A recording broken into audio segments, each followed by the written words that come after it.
Strasbourg, où je m'occupe effectivement des collections que j'ai découvertes progressivement en arrivant dans ce lieu, parce qu'au départ, c'est pas évident, il y a une telle masse de choses qu'on ne sait pas tellement par quel bout le prendre, mais petit à petit, on se familiarise, on commence à connaître et à apprécier. Et je voudrais juste vous raconter quelques histoires et vous montrer à quel point ce qu'on a à Strasbourg, dans ce musée, est extraordinaire et doit être préservé à tout prix, ce qui n'est pas toujours évident pour tout le monde. Alors, un tout petit peu d'histoire. Ce cabinet démarre au XVIIIe siècle, en fait, avec une collection privée d'un professeur de la faculté de Strasbourg à l'époque, qui s'appelait Jean Hermann, et qui a accumulé chez lui, il habitait près de l'église Saint-Thomas, une masse. Alors, j'ai plusieurs anciens du musée dans la salle. Hein, si jamais je dis une bêtise, ils peuvent toujours me corriger. Qui a accumulé chez lui une masse d'objets d'histoire naturelle, c'est-à-dire zoologique, botanique, minéralogique, etc., qui lui servaient à l'enseignement, parce qu'il enseignait entre autres l'histoire naturelle. Et donc les étudiants venaient chez lui, dans sa maison, où il utilisait ces objets pour soutenir son propos. Et cette image montre la reconstitution de ce que pouvait être peut-être son cabinet à l'époque et qui a été réalisé par quelqu'un qui est dans la salle ici, hein, même plusieurs personnes dans la salle, et qui intègre un certain nombre d'éléments du XVIIIe siècle pour faire sonner plus vrai cette histoire et qui montre un petit peu l'amoncellement des choses qu'on pouvait voir à l'époque dans les cabinets d'histoire naturelle. Alors, Jean Hermann est décédé en 1800. Et 4 ans plus tard, la ville rachète ses collections. Et c'est le départ de ce qui était d'abord le muséum et ensuite le musée zoologique de Strasbourg. Et depuis 1804, donc l'époque du rachat, ces collections n'ont cessé de s'accroître pour devenir aujourd'hui une des plus grosses collections de France. Alors, comment se sont constituées ces collections ? Il y a eu toute une série de sources à l'époque. Il y avait... Au début du XIXe siècle, c'était beaucoup les Alsaciens expatriés qui allaient voyager aux 4 coins de la planète et qui renvoyaient au muséum de leur ville favorite des objets d'histoire naturelle ou qui les vendaient. Hein. Il y avait tout un réseau à l'époque, le milieu naturaliste, c'était un tout petit monde où tout le monde se connaissait en Europe et en Amérique. Donc, en correspondant entre eux, ils s'envoyaient des objets. Comme ça, on a plein d'objets, par exemple, qui viennent de Cambridge au Massachusetts, par exemple, hein, qui est notre ville jumelée ici ce matin. Il y avait les explorateurs, évidemment. Il y avait beaucoup les comptoirs d'histoire naturelle. Ça, c'était plutôt à la période allemande, donc après 1870, où ces comptoirs fleurissaient dans toutes les grandes villes européennes. Et ces comptoirs d'histoire naturelle, il en reste aujourd'hui fort peu. Hein. Il reste Dérolle à Paris, par exemple, hein, si vous connaissez. Mais autrement, ils ont pratiquement tous disparu. Et ces comptoirs envoyaient des gens collectés sur tous les continents pour venir vendre essentiellement au musée et au muséum européen. Alors, il y a aussi les collectionneurs spécialistes. Alors ça, c'est encore le cas maintenant. C'est-à-dire que nos collections s'accroissent maintenant avec les dons des entomologistes, des malacologues, etc., etc. Donc ça, c'est une autre source d'entrée. Et puis, il y a les dons des particuliers. Alors ça, c'est quand quelqu'un vide le grenier du grand-père qui est décédé, qui trouve des animaux empaillés, hop, paf, il les ramène au musée zoologique. Ouais. Voilà, toutes ces sources font que, petit à petit, on a constitué des collections énormes. Alors, vite fait, quelques grands noms qui se sont succédés dans la maison. Après Jean Hermann, il y a eu plusieurs conservateurs, mais les grands noms, par exemple, c'est Duvernois, parce que, en fait, c'était un élève de Cuvier à Paris, et que de ce fait, il échangeait beaucoup avec le Muséum de Paris. Donc on a récupéré pas mal de spécimens qui venaient des grandes expéditions du Muséum du début du 19e. C'est comme ça que j'ai trouvé des objets qui étaient marqués venant de Bougainville, vous voyez. Donc on trouve comme ça des choses extraordinaires, juste par l'étiquette, qui ont une histoire déjà qui est fascinante. Un autre grand conservateur, c'était Schimper. Lui, il était là. C'était un petit peu plus un tâcheron, mais qui est resté très longtemps en place et qui a fait un travail de fond énorme et qui a vraiment alimenté beaucoup les collections. Il a fait un gros travail. Il était à l'époque plutôt botaniste, mais il a fait un énorme travail de collecte pour le musée. Et il avait un cousin qui était explorateur en Abyssinie à l'époque et qui travaillait pour une boîte un peu d'histoire naturelle qui rachetait des collections aussi pour les muséums. Et ce cousin lui a envoyé plein de spécimens d'Abyssinie, donc la première moitié du 19e siècle. Donc on a une grosse collection de vertébrés et d'oiseaux d'Abyssinie, donc d'Éthiopie actuellement. Alors, on a un certain nombre pendant la période allemande, donc entre 1870 et 1819, on a des choses qui viennent des grandes expéditions germaniques à l'époque. Donc, par exemple, la Deutsche Tiefsee-Expedition, qui était une des premières expéditions où on draguait en eau très profonde, jusqu'à 4000 mètres de profondeur. Donc, on a parmi les premiers échantillons d'eau profonde qui ont été récoltés sur la planète. Vous voyez qui a fait un grand tour de l'Afrique en revenant par l'Inde, etc. Pareil, une autre expédition début du XXe, c'était la Deutsche Südpolar Expedition, pareil. Donc, quand ces expéditions revenaient en Europe, après, elles revendaient ou distribuaient dans les musées tout ce qu'elles avaient collecté. Bon, elles plutôt elles distribuaient. Parce qu'après, c'était étudié dans les musées par les spécialistes pour déterminer les spécimens, etc. Alors, les comptoirs d'histoire naturelle, évidemment. Bon, là, j'ai illustré Boubé. Mais il y en a plein d'autres. Là, j'ai mis les principaux noms de ceux qui ont alimenté les collections strasbourgeoises. Donc, c'est beaucoup la diaspora allemande, mais pas uniquement. Il y avait beaucoup aussi les Anglais et puis un petit peu les Parisiens. Et tous ces comptoirs, maintenant, ont disparu depuis. Parce qu'évidemment, maintenant, on ne va plus collecter dans les pays exotiques. C'est quand même théoriquement interdit. Donc, maintenant, il faut avoir recours aux braconniers, en fait. Alors, un autre grand nom, c'est Ludwig de der Leyen. Alors ça, je l'aime beaucoup parce que il a un parcours extraordinaire. Donc ça, c'est la période allemande. Il était natif de Bad Bergzabern. Il a fait ses études d'histoire naturelle, de zoologie, etc. Et quand il a fini ses études, il ne savait pas trop quoi faire. Et un copain lui a indiqué, en 1879, que le Japon s'ouvrait à la civilisation occidentale. C'est l'empereur Meiji qui a pris ses fonctions. Et jusque-là, le Japon était fermé. Et il a voulu s'ouvrir à la culture occidentale. Donc, l'empereur Meiji a fait venir une série de scientifiques européens pour enseigner à l'université de Tokyo. Et de der Leyen, tout frais sorti de ses études, s'est donc engagé pour 2 ans à Tokyo, où il a enseigné donc, la zoologie, l'histoire naturelle, voilà, ce genre de choses. Mais il n'a pas fait que ça. Du coup, il a passé tout son temps libre à explorer le golfe de Tokyo et le golfe de Sagami tout près. Il a récolté des milliers de spécimens qu'il a ramenés après, en 1881, à Strasbourg, où il est devenu conservateur, ensuite directeur, et ses collections sont pour la plupart toujours à Strasbourg. Et ces collections, on considère que de der Leyen est peut-être le premier océanologue, je ne sais pas, japonais. Donc c'est le premier qui a exploré les fonds marins du Japon. Et on a constamment des chercheurs japonais qui viennent toujours consulter ces collections chez nous. Alors j'ai juste un petit exemple pour illustrer, c'est un des plus spectaculaires, c'est le crabe géant qui était exposé au musée jusque-là et qui peut atteindre plusieurs mètres d'envergure. Mais bon, dans l'ensemble, c'est plutôt des petits spécimens, il y a beaucoup d'éponges, de bryozoaires, etc., etc.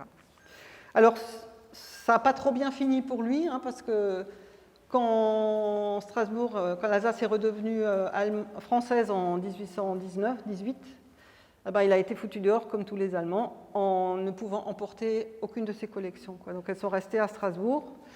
Et bon, après, avec le conservateur qui a succédé, ils se sont quand même arrangés pour que ça se passe le mieux possible et que ce soit bien préservé, qu'il soit rassuré, bon bref, mais je pense que ça a été assez rude pour lui. Alors il y a quand même une partie de ses collections qui est à Munich, donc l'ensemble est partagé entre Munich et Strasbourg, et c'est à Munich qu'il a fini sa carrière. On n'aurait pas de ceux des derniers en date, puisque sinon ça nous entraînerait trop loin, c'est juste Eric Topsent qui a fait une collection intéressante au musée, parce qu'il a rassemblé une collection de zoologie appliquée, c'est-à-dire plein d'objets faits à partir de substances animales, et là-dedans il y a des petites merveilles. Donc là j'illustre juste une petite boîte faite avec un coquillage, mais il y a l'ivoire, il y a les plumes, il y a le cuir, il y a un tas de choses.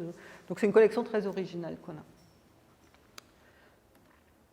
Alors, quels sont les rôles d'un musée d'histoire naturelle ? Ils sont multiples. D'abord évidemment, ce qui vient à l'esprit en premier, c'est les expositions que les gens vont visiter quand ils vont visiter un musée, évidemment. Et ça a quand même un but un peu éducatif dans un musée d'histoire naturelle. Il y a beaucoup de tout ce qui est activité d'animation, d'enseignement, de gestion de messages à faire passer aux écoliers, aux étudiants, etc., etc. Là, on a beaucoup travaillé dans ce domaine-là et on continue bien que le musée soit fermé.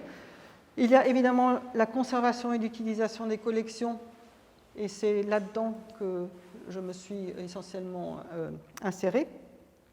Et puis alors, il y a des aspects recherche, mais ça, dans les musées français, en dehors de Paris, ça n'existe plus.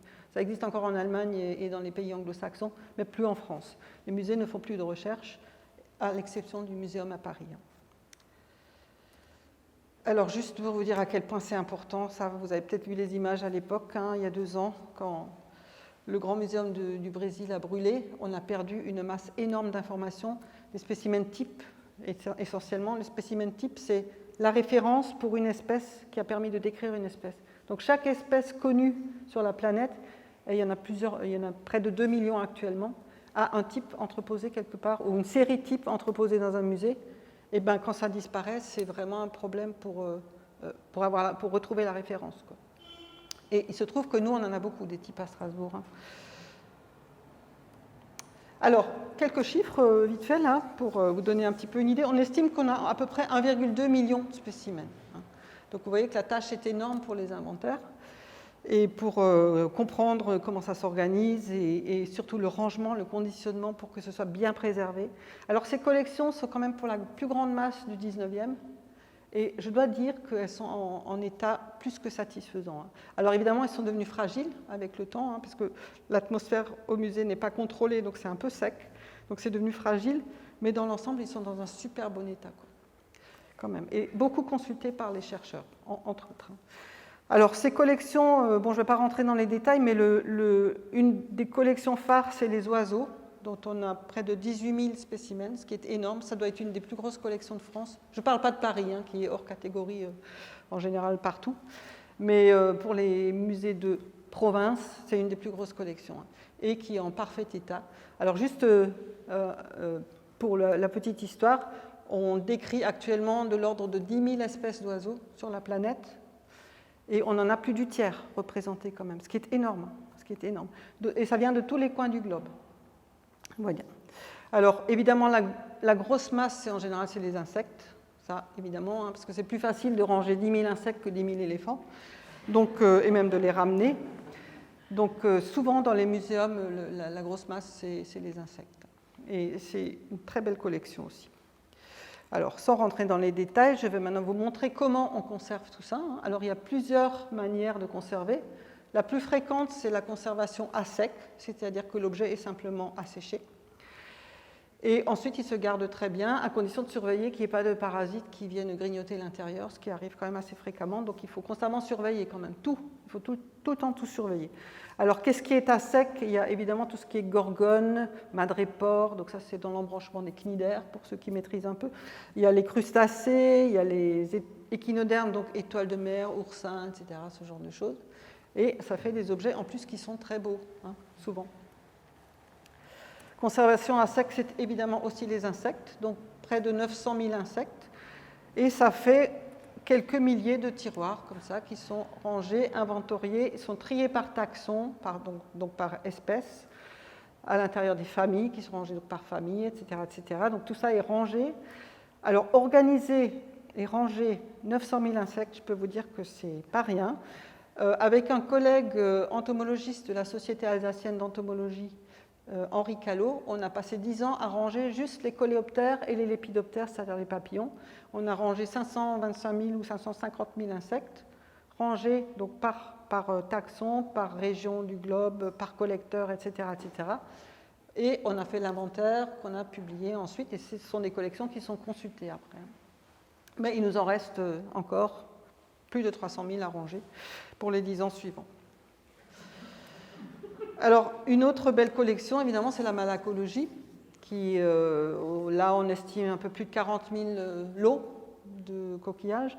Et là, avec mon collègue malacologiste Antoine Wagner, on est en train de continuer l'inventaire et on trouve des lots. Bon, ça, j'en parlerai pas là, mais on a trouvé des lots épatants par leur histoire et par l'histoire des collecteurs qui les ont ramassés. C'est des aventuriers du bout du monde, quoi, qui ont ramené ces choses. Donc, quand on découvre ces histoires, c'est comme résoudre une énigme policière, quoi. On est super content et on les publie en général.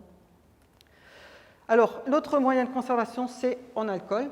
Donc, en fluide, c'est essentiellement de l'alcool à 70%. Et là, on a maintenant des locaux à l'extérieur du bâtiment parce qu'on ne pouvait pas le garder. On a entre 10 et 15 000 bocaux. ne sais pas si vous voyez ce que c'est. Alors les bocaux, ça va depuis le hanneton au crocodile. Donc 10 à 15 000, ça fait beaucoup, beaucoup d'alcool. Et donc les pompiers, un jour, nous ont dit, vous ne gardez pas ça dans la maison, si ça brûle, ça fait bombe. Bon, ok. Et du coup, la ville nous avait aménagé des réserves extérieures, sécurisées dans un bunker, voilà. Donc tout est bien rangé, comme vous voyez sur cette image, bien organisé. Seulement, le seul truc, c'est que c'est loin du musée, quoi. Donc quand on a besoin d'un spécimen, ça demande un petit peu une expédition pour aller le chercher. Bon, bref. Mais c'est super bien conservé, tout ça. On a une énorme masse d'ostéologie. Par exemple, on a près de 8000 squelettes de mammifères, juste de mammifères, hein, je ne parle pas des autres groupes. Et ça, Samba vous en parlera un tout petit peu après, ce qu'on peut faire de ces squelettes, mais c'est une super collection aussi, hein, là, avec des pièces rares, des pièces d'espèces disparues, enfin voilà, vraiment des choses exceptionnelles. Et enfin juste l'avant-dernier, c'est les collections en pot, ce qu'on appelle en pot. Alors en fait, c'est en pot aussi pour les oiseaux. C'est-à-dire que quand les explorateurs allaient prélever du matériel au loin pour des muséums, ils tuaient évidemment les animaux ou ils les faisaient tuer et ensuite ils les vidaient. Les pots étaient tannés, préservés, mais ensuite on ne naturalisait pas, ça aurait pris trop de place pour ramener sur les bateaux. Vous voyez, donc on les bourrait juste de coton ou on les mettait à plat et ça revenait comme ça des expéditions. Et arrivé en Europe, dans les musées, eh bien, ces pots, on pouvait à tout moment les monter, les naturaliser pour en faire des animaux en position de vie. Vous voyez, et de ces pots, on en a encore, ne serait-ce que chez les oiseaux, on en a encore dans les 2500, vous voyez, qu'on pourrait monter. Hein. Ça fait partie des 18 000 spécimens d'oiseaux. Et alors l'intérêt de ces spécimens en pot, c'est qu'ils n'ont pas été exposés à la lumière, ils sont restés dans des cartons, donc les couleurs sont préservées. Alors que les animaux montés, souvent comme ils ont été exposés plus de 100 ans, ils ont un peu d'éteint, quoi, parce que la lumière, c'est quand même pas très bon pour les couleurs. Et enfin, évidemment, la grosse masse, enfin pas la grosse masse, mais une bonne partie, ce sont des animaux naturalisés, parce que c'est comme ça qu'on les montre au public, en fait. Scientifiquement, ça n'a pas d'intérêt de naturaliser, parce que si on veut prélever de l'ADN, on n'a pas besoin, ou faire des mesures de squelette, on n'a pas besoin. Mais pour montrer aux visiteurs, évidemment, lui, ce qu'il veut voir, c'est des animaux en posture de vie. Hein, donc voilà. Donc par exemple, pour les oiseaux, on en a 11 000 sur les 18 000 qui sont naturalisés. Voyez. Alors, je vais juste parler brièvement de quelques spécimens un peu rares et un petit peu précieux qu'on héberge. On a pas mal de spécimens qui correspondent à des espèces éteintes. Alors, quand j'étais arrivée au musée en 2006, j'avais commencé par m'occuper de la collection d'oiseaux qui n'avait pas été encore inventoriée. En fait, elle avait été inventoriée à l'époque allemande, donc avant, il y a plus de 100 ans, hein, et sur des fiches en carton. Mais il n'y avait évidemment pas de fichier informatique. Donc, avant d'aller voir toutes les fiches en carton, on ne pouvait pas savoir ce qu'on allait, surtout qu'il y a des fiches qui ont été perdues au cours des déplacements divers. Enfin bon, bref. Donc, quand j'avais fait cet inventaire, j'avais trouvé un certain nombre d'espèces qui se sont avérées avoir disparu depuis. Hein. Bon, il y en a qu'on connaissait déjà avant mon arrivée, mais j'en ai trouvé un peu plus, quoi. Et parmi ces espèces disparues, je vais vous parler de 2 ou 3, parce que c'est des histoires un peu extraordinaires. Alors, vous voyez là, tout à gauche, c'est le grand pingouin.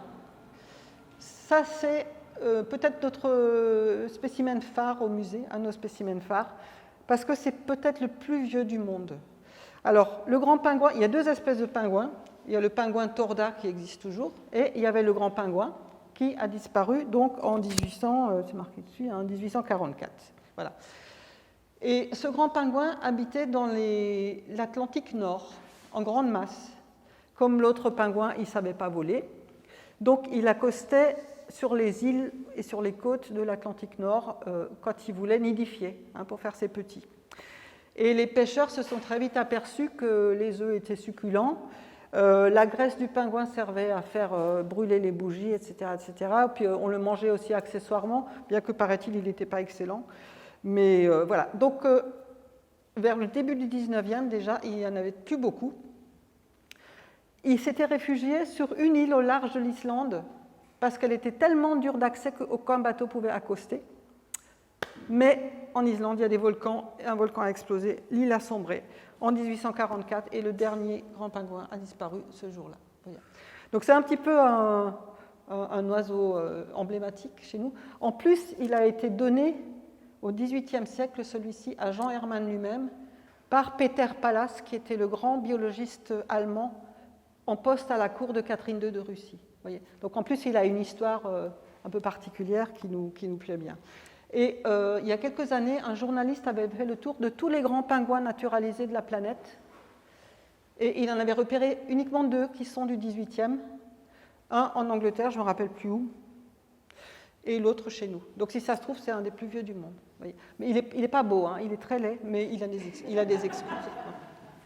Parce qu'il ne ressemblait quand même pas à une girafe, hein, il était quand même un peu plus trapu, et puis le plumage était un peu plus somptueux. Là.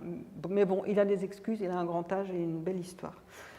Alors une autre histoire que je veux vite vous raconter, c'est celle des 2 pigeons là-haut, les pigeons migrateurs. Alors ça, c'est aussi un cas d'école des bêtises qu'on peut faire, nous, Homo sapiens. C'était un des oiseaux les plus abondants au monde. Il y avait des troupes de milliards d'individus. Et c'était en Amérique du Nord. Et donc ce pigeon migrateur, il venait en troupeau énorme s'abattre sur les champs que les agriculteurs venaient de semer. Évidemment, ça ne leur plaisait pas du tout. Donc il les abattait par milliers. Il y avait des primes à l'abattage, il y avait des gens qui arrivaient à en abattre 10 000 par jour pratiquement, ou des groupes qui en abattaient par 10 000 par jour. C'était énorme. Et à tel point que, eh bien, en l'espace d'une cinquantaine d'années, on est passé de milliards d'individus à 0. Oui, on arrive à faire ça très bien, et c'est assez spectaculaire. Et donc cet animal a disparu donc en 1914, et depuis, on n'en a plus jamais revu. Donc c'est une espèce éteinte. Voilà. D'autres exemples sont voilà, des moas. Bon, ça, c'est un squelette de moa. Donc, les moas, c'était des oiseaux géants qui habitaient en Nouvelle-Zélande, qui sont éteints en 1500 à peu près, quand les colonisateurs européens sont arrivés, comme par hasard. Et je voudrais juste parler un petit peu de la perruche nocturne, là, la peau d'espèce de perruche verte là, que vous voyez en haut à droite. Alors ça, c'est rigolo parce que on n'avait pas conscience de son importance, mais j'ai eu à plusieurs reprises des chercheurs australiens qui sont venus voir nos collections, qui nous ont dit « Vous n'auriez pas une perruche nocturne dans vos collections ?» Alors, on a regardé, on a dit « Ben oui, on en a une. » Et en fait, ça, c'est un oiseau emblématique d'Australie, parce que c'est celui qu'on voit tous les 70 ans à peu près. On en revoit un tous les 70 ans. On pense qu'il est éteint, mais hop, tout d'un coup, pouf, on en revoit un. Et donc, c'est une espèce qui est très épisodique, et donc on n'arrive pas à savoir si elle est éteinte ou pas. Il y en a très peu dans les musées, donc les Australiens en général sont tout excités quand ils viennent découvrir celle qu'on a ici. En plus, elle est en super bon état. Voilà, bon, je ne vais pas rentrer plus loin dans les détails pour les espèces disparues, je vous montre juste une image de notre selacanthe, hein, qui est un autre animal emblématique un petit peu du musée. Vous savez que ce poisson a été redécouvert il y a une cinquantaine d'années ou un peu plus, alors qu'on croyait que c'était une espèce fossile qui vivait il y a 400 millions d'années. Et à l'époque, les musées en ont racheté un peu partout, parce qu'il fallait l'avoir. C'est un animal assez emblématique aussi. Et le nôtre est très beau. J'en ai vu d'autres dans d'autres musées, ils ne sont pas aussi beaux. Alors là, je ne vais pas rentrer dans les détails, c'est juste pour dire que ces collections servent aux scientifiques. Et ce qu'on fait, par exemple, c'est qu'on met toutes nos données d'inventaire sur des bases internationales. Là, je vous ai représenté GBIF, par exemple, qui veut dire Global Biodiversity Information Facility. Donc, c'est un site international qui enregistre toutes les données naturalistes de la planète. Ils en sont à plusieurs milliards actuellement. Et donc, tous les musées donnent leurs données de collecte à ce site. Et ensuite, là, vous voyez, bon, je ne sais pas si ça se voit, bon, il y a nos oiseaux qui ont été transmis, l'ostéo de mammifères, les poissons, les arachnides, les éponges, etc. Et ces données sont consultées régulièrement sur ce site. Et amènent parfois aussi les scientifiques à s'adresser à nous pour récupérer des spécimens ou voir des spécimens. Donc ça, c'est une de nos grosses activités. Alors, ce n'est pas spectaculaire, mais c'est très important pour des collections scientifiques d'être visibles de la communauté internationale. Alors, ce qu'on fait également, on est associé avec les archéologues strasbourgeois qui ont construit dans notre musée une ostéothèque de référence.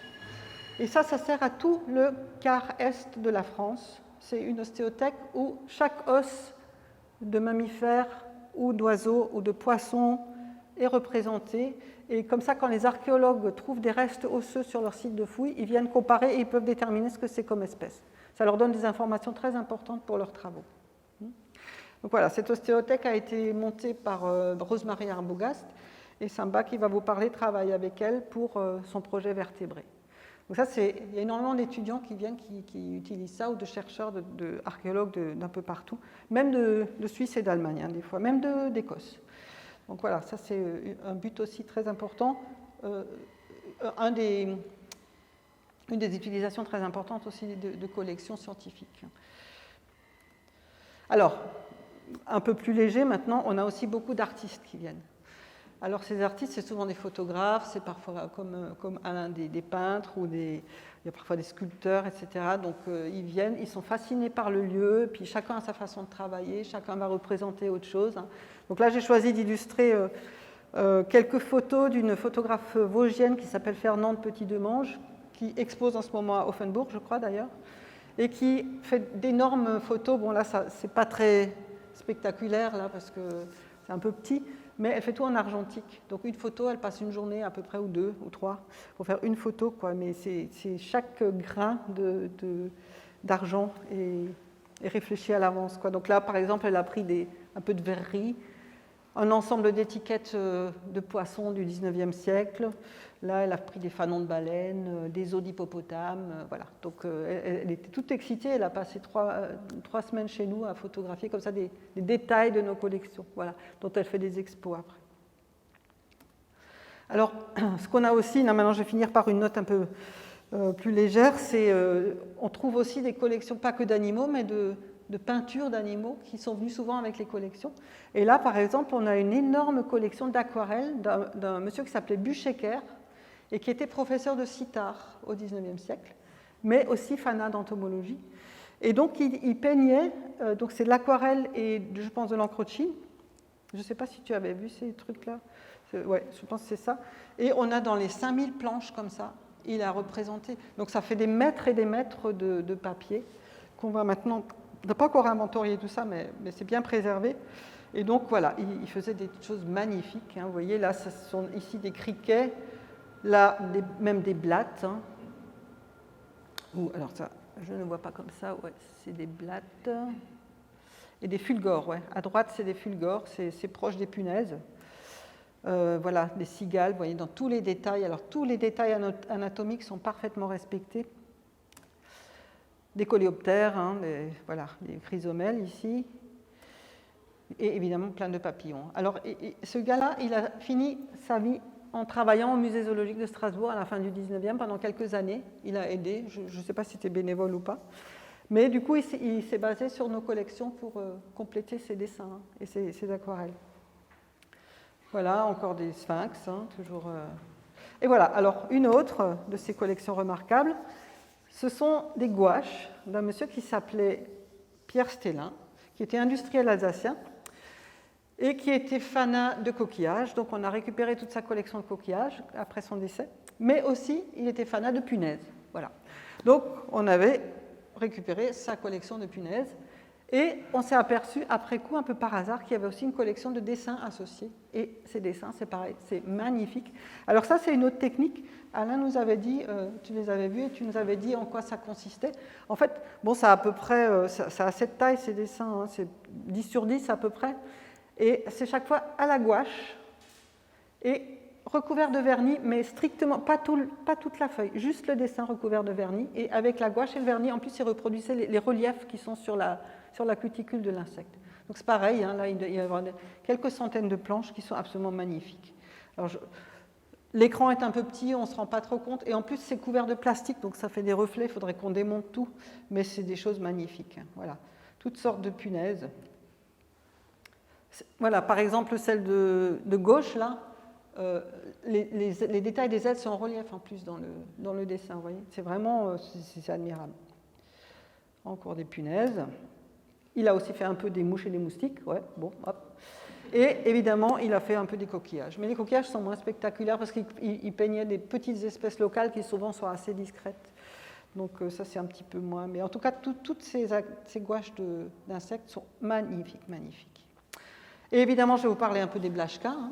Alors ça, peut-être que vous les connaissez, que vous avez entendu parler des Blaschka.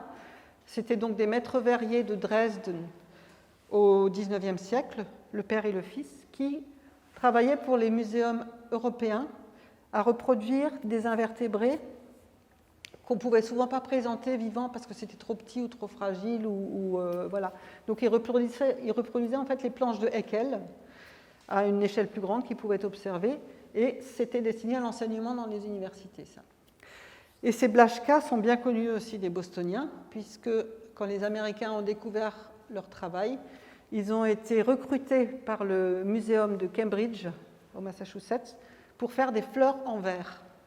Alors ça, je ne sais pas si vous avez déjà entendu parler des fleurs en verre des Blaschka. Si vous allez à Boston ou à Cambridge, il y a un musée entier, une salle entière dans le muséum qui montre ça. C'est des merveilles absolues. Et vous trouvez aussi un site internet, sur des sites internet, si vous regardez Glass Flowers Blaschka, vous trouverez les images de ce qu'ils ont fait. C'était des artistes incroyables, quoi. Et ils n'ont jamais transmis leur savoir-faire, donc quand ils sont morts, on n'a plus su faire. Puis de toute façon, après, il y a eu le plastique, donc on s'en foutait un peu, quoi. Mais en attendant, on a une 50aine de pièces de ces Blaschka au musée, et ça, c'est vraiment des œuvres d'art, quoi. Alors ça, par exemple, c'est un radiolaire, donc c'est un animal, un organisme unicellulaire microscopique, vous voyez. Donc ils reproduisent à une échelle observable la structure de cette petite cellule. Voilà deux autres radiolaires. Vous voyez la finesse du détail.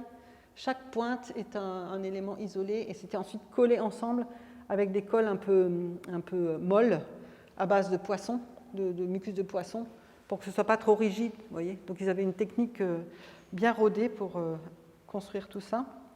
Voilà ici quelques méduses. Alors, quand les visiteurs allemands viennent chez nous, ils sont fous, quoi, parce qu'eux, ils ont tout perdu dans les bombardements en 39-45, quoi. Alors que nous, on a tout gardé de ça. Il en reste aussi pas mal dans certains musées anglais, mais autrement, il n'y en a plus tant que ça. Voilà, ça c'est un ver, un annélide, l'animal entier, et puis un détail de sa tête. Ici, c'est des développements embryonnaires. Alors, l'un, c'est un mollusque, et l'autre, c'est, si je me rappelle bien, c'est un oursin ou une étoile de mer. Donc ça, c'est assez petit quand même. Voilà, un cérianthe, ça c'est aussi un cnidaire, qui est pas loin de l'anémone de mer. Et il y avait aussi des reproductions de dissection. Alors ça, c'est assez fou, quoi. Ici, ce sont deux mollusques. Donc on voit tous les organes internes. Tout était, je vous dis, c'était pour l'enseignement. C'est des œuvres d'art, mais destinées à l'enseignement. Et pour finir, quelques ambiances. Et après, je vais brièvement introduire ce dont on va vous parler, Samba. Juste quelques ambiances du musée. Donc vous avez la reconstitution du cabinet Hermann, le secteur de la faune régionale, des vitrines anciennes. Alors ça, c'est des spécimens qui datent encore de Hermann, hein, de façon sûre. Donc des spécimens du 18e. Ça, c'est des photos qui ont été faites par le photographe de la ville des musées de Strasbourg, Mathieu Bertholin. La salle des nouvelles acquisitions. Et les combles. Hein, les combles, ça, c'était... quand on faisait visiter les réserves, les visiteurs, ils étaient fascinés par les combles. Hein. Donc tout ça, malheureusement, on a vidé. Tout ce qui était coursive sous le toit, tout a été vidé ou va être vidé, ce n'est pas tout à fait fini, pour des raisons de sécurité incendie aussi. Mais du coup, le charme est un peu moins évident, quoi. Bon, ils sont stockés dans des pièces blanches, carrelées, enfin bon, bref, c'est moins photogénique, on va dire. Alors, dernière petite histoire, et ça va introduire Samba. Il y a 3 ans, on a démonté les vieilles vitrines au 3e étage qui dataient encore de l'origine du musée. Du coup, on a une pièce de 300 mètres carrés vide. Et on s'est dit, si on sortait les autres baleines, parce que ça faisait de tout temps, on savait qu'on avait une pièce pleine d'eau de baleine à Moncelet, mais on n'avait jamais tenté de les ranger, de les reconstituer, de les inventorier, quoi que ce soit. C'était trop encombrant, il fallait la place pour le faire. Là, on l'a eu. Donc on a tout sorti, on a tout étalé, et on a reconstitué différents individus. Alors on en a reconstitué 2 entières et 3 partielles à peu près, hein, si je ne me trompe pas. Plus on a trouvé des éléments de crâne de différentes baleines, etc. Alors ça n'a déjà pas été simple de les reconstituer, mais après, il faut déterminer quelle espèce c'est. Et alors ça, bonjour, les baleines, il y a quand même plus de 70 espèces, et ce n'est pas évident, parce qu'il n'y a pas un référentiel correct qui permet... Avec Samba, on avait passé beaucoup de temps, on était allé à Paris, au muséum, pour essayer de repérer, de comprendre qu'est-ce qu'on a chez nous, mais ça ressemble à quoi, quoi. C'était pas évident du tout. Alors, il y en a quelques-unes qu'on a pu identifier nous-mêmes à partir de l'ostéologie, Et pour les autres, on a eu la chance de pouvoir collaborer avec le Max Planck de Jena, en Allemagne, où ils ont une technique d'identification des cétacés par spectrométrie de masse. Et donc, ils nous ont identifié ce que nous, on n'arrivait pas à faire. Et donc, voilà, on a le tableau complet de tout ce qu'on a maintenant. Alors, juste pour la petite histoire, ça, c'est une carte postale qui date du début du XXe, qui montre l'entrée du musée probablement comme elle était à l'origine, puisque le bâtiment actuel a ouvert en 1893. Et vous voyez ici plusieurs éléments de baleine. Alors, il y a à droite, là, vous voyez un gros crâne. Ça, c'est la partie supérieure d'un crâne de cachalot. Il est toujours là, hein, celui-là. Derrière, vous voyez une espèce d'arche. Ça, c'est la partie supérieure d'une baleine de Biscaye. Elle est toujours dans le hall d'entrée. Et la baleine de Biscaye, alors ça, elle est mal étiquetée. Hein, c'est faux ce qui est dessus. Et, parce que ce n'est pas toujours évident hein, autrefois de reconnaître ce qu'on avait. Et cette baleine de Biscaye, en fait, c'est une des espèces les plus menacées de baleines. Et il reste peut-être 500 individus sur la planète. Donc vous voyez, ça c'est aussi un spécimen quelque part assez précieux. Et le plus rigolo, c'est celle que vous voyez en bas et qui remonte jusqu'au bord là. Et ça, c'est une demi-mandibule, donc la partie inférieure, qui fait plus de 6 mètres de long et qui correspond à une baleine franche, autant que je me souvienne, ouais, je crois que c'est baleine franche, qu'on a déterminée par spectro de masse aussi. Et sur cette mandibule, il y a des graffitis qui datent du 18e siècle. Oui, 18e siècle. La plus ancienne est de 1703, donc c'est gravé dessus. Et on a essayé de reconstituer son histoire, et il se pourrait que ce soit la mandibule à laquelle fait référence Frédéric Piton dans son Strasbourg illustré du 19e siècle, comme étant un crâne de baleine qui était promené par un forain en 1570, il me semble, je ne me souviens plus de la date exacte, mais enfin au milieu du XVIe siècle, et qu'il avait laissé à Strasbourg à l'époque. Donc, c'est sûr qu'elle est au moins du début du XVIIIe, elle est peut-être encore beaucoup plus vieille, et c'est peut-être ce spécimen décrit. Alors ça, on pourrait le savoir en faisant une datation carbone 14 dessus, mais bon, pour le moment, on n'a pas trouvé les fonds pour le faire, et puis bon, ça nous permet de rêver encore un certain temps, mais c'est vraisemblable que c'est probablement le plus vieil objet qu'on a parmi nos spécimens. Alors, voilà deux des baleines qu'on a pu reconstituer. À gauche, une Bérardie, qu'on a pu reconstituer par ostéologie simple, donc morphologie, hein, et à droite, un rorqual de Minck qu'on a identifié par spectrométrie de masse. Alors, le rorqual de Minck a été photographié par un autre artiste qui vient régulièrement travailler chez nous, qui est professeur à l'AHIR aussi, Vincent Chevillon, et qui est photographe et sculpteur, et il est venu faire une photo de ce rorqual de Minck en argentique aussi, en mettant tout un dispositif de treuil au-dessus, parce qu'elle fait à peu près 10 mètres de long. Ce n'est pas une grosse baleine, hein, mais bon, quand même. Et donc faire une photo après l'autre en argentique, avec les mêmes expositions, avec le soleil qui luisait plus ou moins par les fenêtres. Enfin bon, il s'est un peu arraché les cheveux, mais il nous a fait une très belle œuvre, là. Quant à la Bérardie, elle a été numérisée par Samba, et il va vous parler de ça dans un instant. Donc je ne rentre pas dans les détails. Et il l'a représenté aussi en train de nager dans l'aula de l'université, ici. Et enfin, pour conclure, voilà, le musée a fermé il y a déjà plus d'1 an, et un travail de restauration est prévu et devrait démarrer dans le futur pour faire une nouvelle présentation qui, je l'espère, sera respectueuse du patrimoine. Voilà, maintenant je passe la parole à Samba. Donc, bonjour, Samba Sussoko. Alors, mon métier est souvent difficile à décrire. Je fais de la vulgarisation scientifique en utilisant des films et des applications. Donc là, je vais vous parler du projet Vertébrés, pour lequel je travaille en association avec Rosemary Arbogast, que vous voyez ici à droite, qui dirige et qui a monté l'ostéothèque que vous avez vu dans la présentation de Marie. Elle est archéozoologue. Donc, on a ensemble monté le projet Vertébrés, qui est le but est de monter une ostéothèque virtuelle. Vous avez compris que les collections sont riches, nombreuses, disséminées, et en réalité difficile à consulter. Marie le citait, les chercheurs se déplacent beaucoup pour aller voir des spécimens.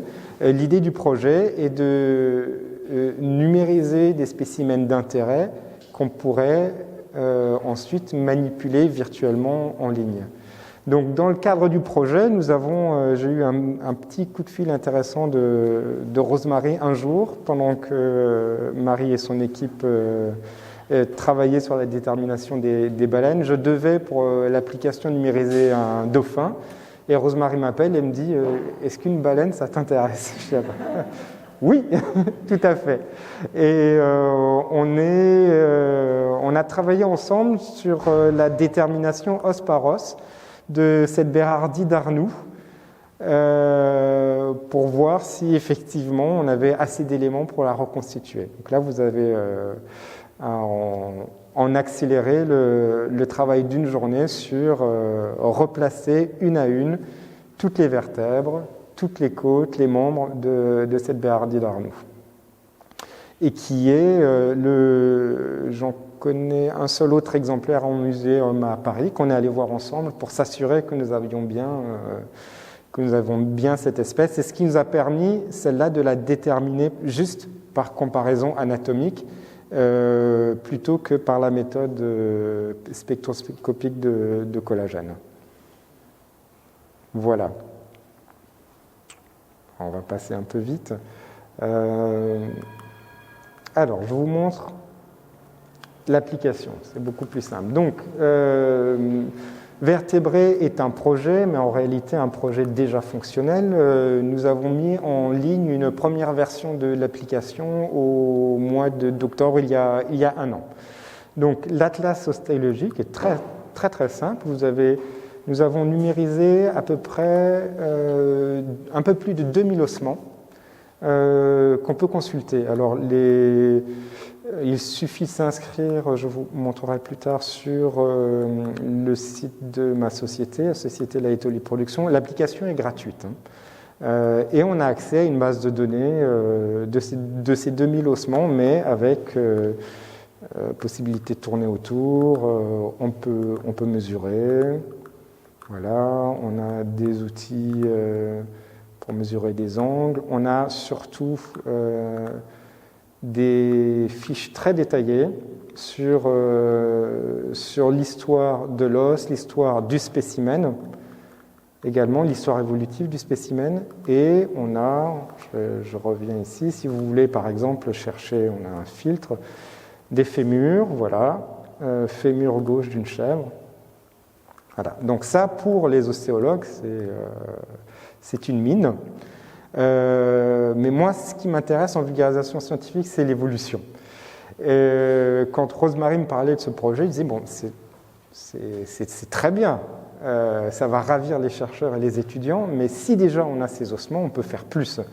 On peut aller voir les écoles, on peut aller voir le grand public, et déjà qu'on les a à part, pourquoi ne pas les remonter virtuellement? Donc la Bérardie d'Arnoux a été numérisée pièce par pièce, intégrée, mais également remontée.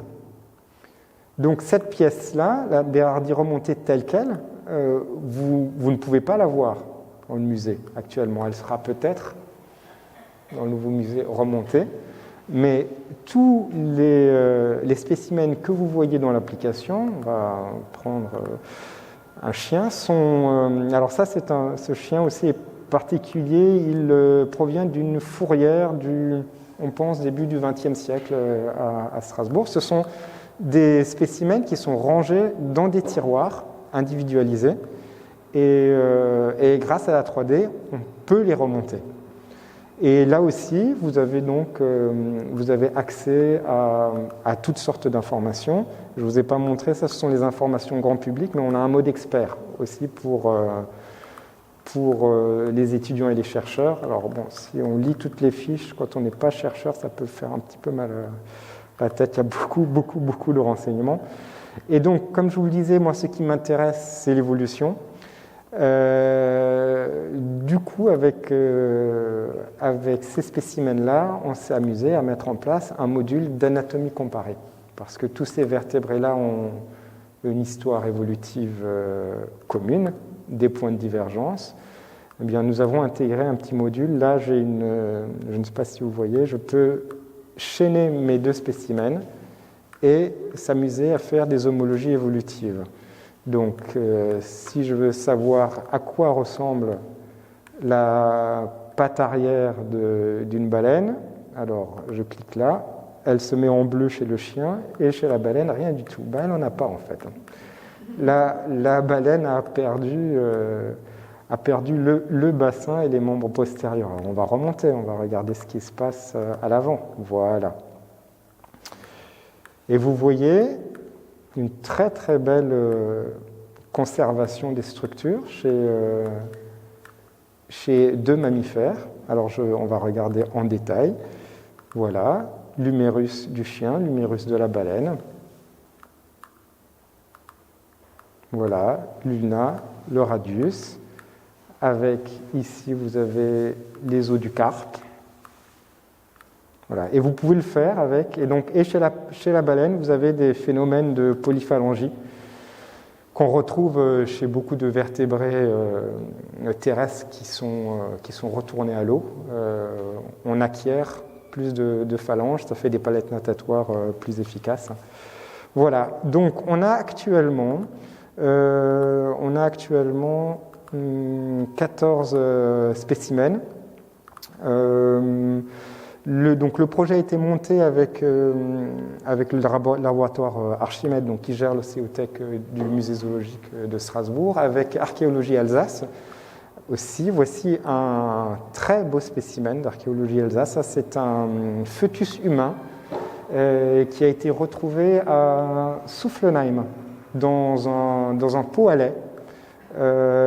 Donc, ils lisent périnatal, on ne sait pas si c'est un mort-né, si il est mort avant, mais c'était une tradition de les ranger dans des pots, et on les a trouvés au bord de l'église, pas dans le cimetière, mais au bord de l'église. A priori, ils n'ont pas pu être baptisés. Et donc, ce spécimen-là est extrêmement fragile, il est très petit. De longues heures de travail avec des petites pincettes. Je vous montre juste la longueur. Il fait 24 cm. Donc vous imaginez la taille de petits éléments, comme on a même des dents en fait. On a même des dents, on a des os de l'oreille moyenne par ici. Et donc ça, là, j'ai eu un mail d'une anthropologue. Ça fait vraiment très plaisir, qui dit, mais moi, j'ai dû fouiller un fœtus, j'ai utilisé votre application, c'est extraordinaire. Bon, ça fait vraiment plaisir, ça donne envie de continuer. Donc, on a ces 14 spécimens, la base va grandir. Donc actuellement on a 3 humains, on a une chauve-souris, un canard, une chèvre, un rhinocéros, cheval, une grenouille aussi. Donc la moitié de ces spécimens proviennent du musée zoologique de Strasbourg, mais on va augmenter la base en partenariat avec d'autres structures. Le MNHN, le Muséum d'histoire naturelle à Paris, vient de rentrer dans le projet. Je vais vous montrer les crédits, voilà. On a le logo du muséum. Le projet a été soutenu par la ville de Strasbourg, par la région Grand Est. On a le ministère de l'Éducation nationale qui se charge d'en faire la promotion dans tous les collèges et lycées en France. On a évidemment Archéologie Alsace, l'Université de Strasbourg qui a aussi soutenu le projet. Donc assez de soutien pour rendre le projet gratuit. Ça, c'était important pour nous, avoir la plus grande diffusion possible. Donc, 2000 ossements, c'est beaucoup, mais en regard de la diversité des vertébrés aujourd'hui, c'est pas beaucoup. Il y a 65 000 espèces de vertébrés. Donc, l'idée maintenant, on a mis en place une application qui fonctionne. Il y a une démonstration de savoir-faire. Maintenant, on souhaiterait développer les partenariats pour augmenter la base, rajouter des fonctionnalités. Actuellement, on a à peu près 4000 utilisateurs développer les utilisateurs, faire connaître l'application, à Boston en particulier, mais au niveau international. Bon.